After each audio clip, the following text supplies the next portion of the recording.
ಇನ್ನು ಶಾಸಕ ವಿಜಯಾನಂದ ಕಾಶಪ್ಪನವರಿಗೆ ಸಚಿವ ಸ್ಥಾನ ನೀಡೋದಕ್ಕೆ ಆಗ್ರಹ ಕೇಳಿಬಂದಿದೆ. ಬೆಂಗಳೂರಿಗೆ ತೆರಳೋದಕ್ಕೆ ನಿರ್ಧರಿಸಿದ್ದಾರೆ ಅಭಿಮಾನಿಗಳು, ಕಾರ್ಯಕರ್ತರು.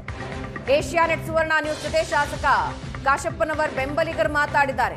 ಜಿಲ್ಲೆಯಲ್ಲಿ ಕಾಂಗ್ರೆಸ್ ಪಕ್ಷಕ್ಕೆ ಹೆಚ್ಚು ದುಡಿದಿದ್ದೇ ಕಾಶಪ್ಪನವರ ಕುಟುಂಬ.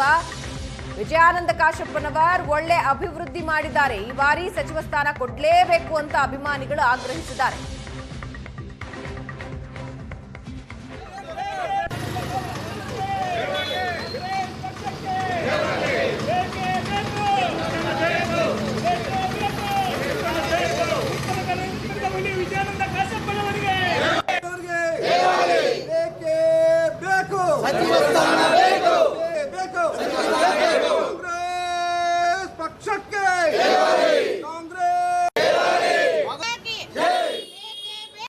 ರಾಜ್ಯದಲ್ಲಿ ಡಿ.ಕೆ. ಶಿವಕುಮಾರ್ ಅವರ ನೇತೃತ್ವದಲ್ಲಿ ನೂತನ ಸರ್ಕಾರ ಅಸ್ತಿತ್ವಕ್ಕೆ ಬರಲಿಕ್ಕೆ ಕ್ಷಣಗಣನೆ ಶುರುವಾಗಿದ್ದು, ಇವುಗಳ ಮಧ್ಯೆ ಕಾಂಗ್ರೆಸ್ಸಿಗರಲ್ಲಿ ಏನಂತಂದರೆ ಮಂತ್ರಿಗಿರಿಗಾಗಿ ಲಾಬಿಯೂ ಕೂಡ ಶುರುವಾಗಿರುವಂಥದ್ದು. ಅದರಲ್ಲಿ ಸಂಭಾವನೀಯರ ಪಟ್ಟಿಯಲ್ಲಿ ಬಾಗಲಕೋಟೆ ಜಿಲ್ಲೆಯಿಂದ ಯಾವೊಬ್ಬ ನಾಯಕರ ಹೆಸರು ಇರದೇ ಇರುವಂಥದ್ದು, ಎಲ್ಲ ಒಂದು ಕಡೆ ಕಾಂಗ್ರೆಸ್ಸಿಗರಲ್ಲಿ ಒಂದು ಆತಂಕವೂ ಕೂಡ ಮೂಡಿರುವಂಥದ್ದು.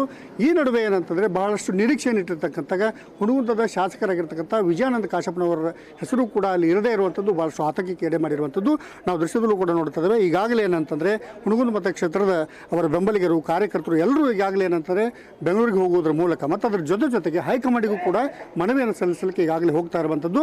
ನಾವೀಗ ಅವ್ರ ಜೊತೆ ಇರುವಂಥದ್ದು, ಅವ್ರು ಏನು ಹೇಳ್ತಾರೆ ನೋಡಿ ಕೇಳೋಣ. ಸರ್, ಇವತ್ತಿನ ದಿವಸ ಏನಂತಾರೆ ಭಾಳಷ್ಟು ನಿರೀಕ್ಷೆಯನ್ನು ಇಟ್ಕೊಂಡಿದೆ ಎಲ್ಲೋ ಒಂದು ಕಡೆ. ಈಗ ಸಂಭಾವನೆ ಪಟ್ಟಿಯಲ್ಲೂ ಕೂಡ ಬಾಗಲಕೋಟೆ ಜಿಲ್ಲೆಯಿಂದ ಯಾರ ಹೆಸರು ಕೂಡ ಇಲ್ಲ. ಈಗ ಕಾಶಪ್ಪನವರು ಕೂಡ ಕೊಡಬೇಕು ಅನ್ನುವಂಥ ಮಾತನ್ನು ಹೇಳ್ತಾರೆ. ಒಟ್ಟಾರೆಯಾಗಿ ಹೇಳೋದಾದ್ರೆ ನಾವು ಏನಿಲ್ಲ, ಕೊನೆ ಲಾಸ್ಟ್ ಟೈಮು ನಿಗಮ ಫೈನಲ್ ಮಾಡಿದೊಳಗತ್ತೆ. ಆ ಟೈಮ್ಗೆ ನಿಗಮವನ್ನು ತೊಗೊಳ್ಳಿಲ್ಲ ಸಾಹೇಬರು. ಆದ ಕಾರಣ ಲಾಸ್ಟ್ ಟೈಮು ಡಿ.ಕೆ. ಶಿವಕುಮಾರ್ ಸಾಹೇಬರು, ಆಮೇಲೆ ಸಿದ್ದರಾಮಯ್ಯ ಸಾಹೇಬರು ಡೆಲ್ಲಿ ಅಂತ ಮನವೊಲಿಸಿ ನೆಕ್ಸ್ಟ್ ಟೈಮ್ ನೀವು ಮಾಡಲೇ ತಿರ್ತಿನಂತೆ ಮಾತು ಕೊಟ್ಟಿದ್ದಾರೆ. ಅದು ವಿಶೇಷ ವಿಮಾನ ಮೂಲಕ ಕರ್ಕೊಂಬಂದಿದ್ದಾರೆ ನಮ್ಮ ವಿನಯ್ ಕುಲಕರ್ಣಿ ಸರ್, ಆಮೇಲೆ ನಮ್ಮ ಕಾಶಪ್ಪ ಸಾಹೇಬರಿಗೆ. ನೆಕ್ಸ್ಟ್ ನಿಮ್ಗೆ ಇಬ್ಬರಿಗೂ ಚಾನ್ಸ್ ಕೊಡ್ತೀನಿ ಅಂತಾರೆ. ಖಂಡಿತವಾಗಿ ಸನ್ಮಾನ್ಯ ಸಿದ್ದರಾಮಯ್ಯ ಸಾಹೇಬರಿಗೆ, ಡಿ.ಕೆ. ಶಿವಕುಮಾರ್ ಸಾಹೇಬರಿಗೆ ಮನವಿ ಏನಂದರೆ ನಮ್ಮ ಕಾಶಪ್ಪನವ್ರ ಸಾಹೇಬರಿಗೆ ಮಂತ್ರಿ ಸ್ಥಾನ ಕೊಡಲೇಬೇಕು ಅಂತೇಳಿ ಮನವಿಗೆ ನಾವೆಲ್ಲರೂ ಕೂಡ ಇಡೀ ನಮ್ಮ ಹುಣಗುಂದ ಮತಕ್ಷೇತ್ರ ಬೆಂಗಳೂರಿಗೆ ಹೋಗಿ ಅವ್ರಿಗೆ ಗೆರವು ಹಾಕೋದಂತಲ್ಲ, ಅವ್ರಿಗೆ ಮನವಿಯನ್ನು ಮಾಡಿಕೊಂಡು ರಿಕ್ವೆಸ್ಟನ್ನು ಮಾಡಿಕೊಂಡು ಅವ್ರಿಗೂ ಕಾಶಪ್ಪನವ್ರು ಅನ್ನೋದು ಏನಂತೂ ಗೊತ್ತಿದೆ. ಸರ್, ತಾವು ಹೇಳೋದಾದ್ರೆ ಇವತ್ತಿನ ದಿವಸ ಕಾಶಪ್ಪನವ್ರಿಗೆ ಅವ್ರಿಗೆ ಯಾಕೆ ಮಂತ್ರಿಗಿರಿ ಕೊಡಬೇಕನ್ನುವಂಥ ವಕೀಲರು ನಮ್ಮ ಕಾಶಪ್ಪನವ್ರಿಗೆ ಮಂತ್ರಿಗಿರಿ ಯಾಕೆ ಕೊಡಬೇಕು? ಕಾಂಗ್ರೆಸ್ಸಿಗೆ ಅವರೊಂದು ದೊಡ್ಡ ಆಸ್ತಿ. ನಮ್ಮ ಸಮುದಾಯದಿಂದ ಹಾಗೂ ಎಲ್ಲ ಸಮುದಾಯಗಳ ನಾಯಕ ಕಾಶಪ್ಪನವರು. ಮತ್ತು ಯಾಕೆ ಕೊಡ್ಬೇಕಂದ್ರೆ ಅವರು ಬಳ್ಳಾರಿ ಪಾದಯಾತ್ರೆ ಒಳಗೆ ಕಾಂಗ್ರೆಸ್ ನಡಿಗೆ ಕೃಷ್ಣ ಹೆಕ್ಕಡಿಗೆ ಅನ್ನೋ ಪಾದಯಾತ್ರೆ ಒಳಗೆ ಪ್ರತಿಯೊಂದು ಕಾಂಗ್ರೆಸ್ಸಿನ ಕಾರ್ಯಕ್ರಮದೊಳಗೆ ಕಾಂಗ್ರೆಸ್ ಪಕ್ಷಿಗೆ ಒಂದು ಕಟ್ಟಾಳು. ಅದಕ್ಕೆ ನಮ್ಮ ವಿಜಯಾನಂದ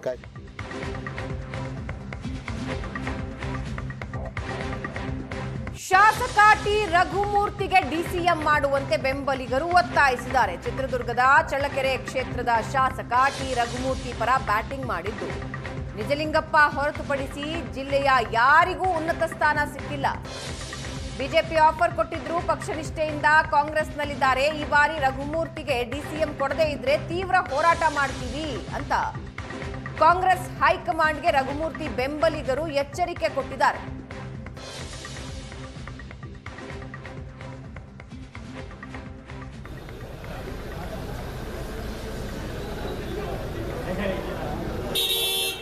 ಮುಂದಿನ ರಾಜ್ಯದ ಉಪಮುಖ್ಯಮಂತ್ರಿ ಟಿ ರಘುಮೂರ್ತಿ ಅಣ್ಣಂಗೆ, ಜಿಲ್ಲಾ ಉಸ್ತುವಾರಿ ಸಚಿವ ಟಿ ರಘುಮೂರ್ತಿ ಅಣ್ಣಂಗೆ, ರಾಜ್ಯದ ಉಪಮುಖ್ಯಮಂತ್ರಿ ಟಿ ರಘುಮೂರ್ತಿ ಅಣ್ಣಂಗೆ, ಚಿತ್ರದುರ್ಗ ಜಿಲ್ಲೆಯ ಜನನಾಯಕ ರಘುಮೂರ್ತಿ ಅಣ್ಣಂಗೆ, ರಘುಮೂರ್ತಿ ಅಣ್ಣಂಗೆ.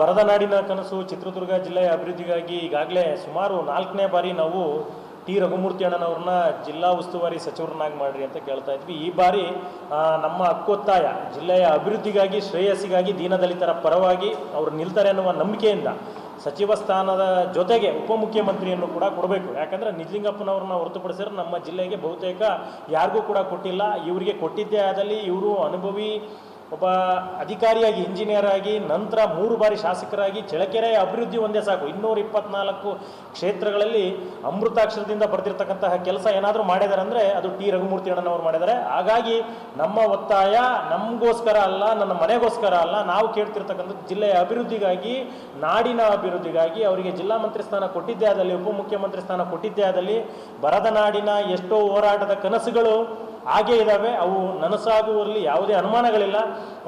ಈಗ ಏನು ಕಾಂಗ್ರೆಸ್ಸಿನ ಹೈಕಮಾಂಡ್ ಇಂಥ ನಿಷ್ಠಾವಂತ ಒಬ್ಬ ಶಾಸಕರಿಗೆ ಈ ಹಿಂದೆ BJP ಕೂಡ ಆಫರ್ ಕೊಟ್ಟಿತ್ತು ಅವರಿಗೆ, ಆದರೂ ಕೂಡ ಅವರು ಹೋಗ್ದಲೆ ಪಕ್ಷ ನಿಷ್ಠೆಯಿಂದ ಶಾಸಕ ಸ್ಥಾನವನ್ನು ಉಳಿಸ್ಕೊಂಡು 5 ಜನ ಸೋತಾಗ ಏಕೈಕವಾಗಿ ಗೆದ್ದಂಥ ಶಾಸಕರಾದರೆ ರಘುಮೂರ್ತಿ ಅಣ್ಣನವರು.